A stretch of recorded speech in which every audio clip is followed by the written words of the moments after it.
વ્યાસજી કહે છે, નિરંતર સત્યનું ધ્યાન ધરો. મહાભારતનું યુદ્ધ ચાલી રહ્યું છે. ક્રોધાવેશમાં આવી દ્રોણ ગુરુ પાંડવ સૈન્યનો સંહાર કરી રહ્યા છે. રુદ્ર રૂપ ધારણ કર્યું છે. દ્રોણ ગુરુનો પ્રતિકાર કરવાનું સામર્થ્ય કોઈમાં નથી. દ્રોણ ગુરુના પુત્ર અસ્વસ્થતામાં ઘણી આસક્તિ છે.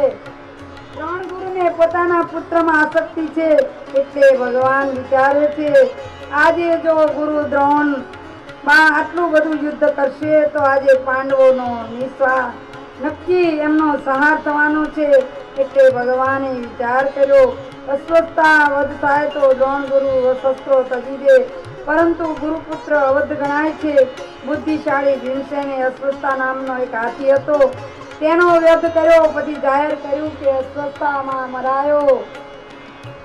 અસ્વસ્થતા મરાયો. ગુરુ દ્રોણ ખચકાયા, પરંતુ તો ભીમના શબ્દો છે ને, એટલે એમને વિશ્વાસ ન આવ્યો. એટલે એમણે કહ્યું કે રાજા યુધિષ્ઠિરને પૂછું, મહારાજ યુધિષ્ઠિર કોઈ દિવસ ખોટું બોલશે નહીં. એટલે એમણે કહ્યું કે મહારાજ યુધિષ્ઠિરને પૂછું,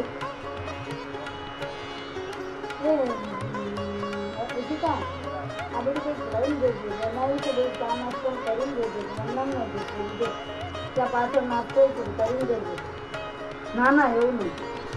આ બાજુ મહારાજ યુધિષ્ઠિરને કહ્યું કે મહારાજ યુધિષ્ઠિર કોઈ દિવસ અસત્ય ન બોલે.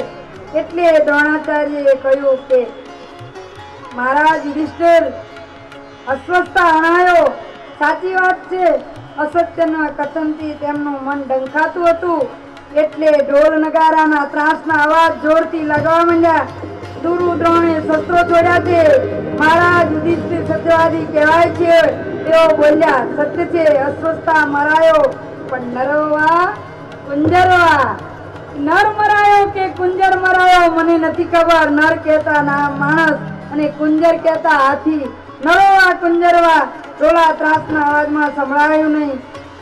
યુધિષ્ઠિર બોલ્યા, પણ એમનું મન ડગતું હતું. ભગવાન કહે છે કે મહારાજ, સત્યના માટે ખોટું બોલવું એ કપટ નથી. આ બાજુ નિષ્કપટ થઈ સત્ય સત હંમેશા સત્ય જ હોય, સત્યમાં બાંધછોડ ન હોય ત્યાં. પરંતુ બલિરાજા તો અસુર હતો. સ્વયં ભગવાન વામન રૂપ ધારણ કરી તેમની પાસે માગવા આવ્યા હતા. 3 ડબલા પૃથ્વી માગી હતી. ગુરુ શુક્રાચાર્ય બલિરાજાને સાવધાન કર્યો હતો, પરિચય આપ્યો તો વામન છે, 3 પગલા ભૂમિનું દાનમાં બધું લઈ લેશે. ગુરુએ પોતાના શિષ્યને આપેલી વ્યવહારુ શિખામણ હતી. બલિરાજાએ કહ્યું, મહારાજ, આજ તો જગતનો નાથ આવ્યો છે. તમારા વર્તનો છોડું છું, મને માફ કરજો. મારે આંગણે આજ પરમાત્મા આવ્યા છે. મારું અસુર પૂર્ણ આજે હું ભગવાનને જરૂર દાન આપીશ. આવી રીતે એમણે પણ બલિરાજાએ સત્ય માટે સર્વસ્વ ખોયું હતું.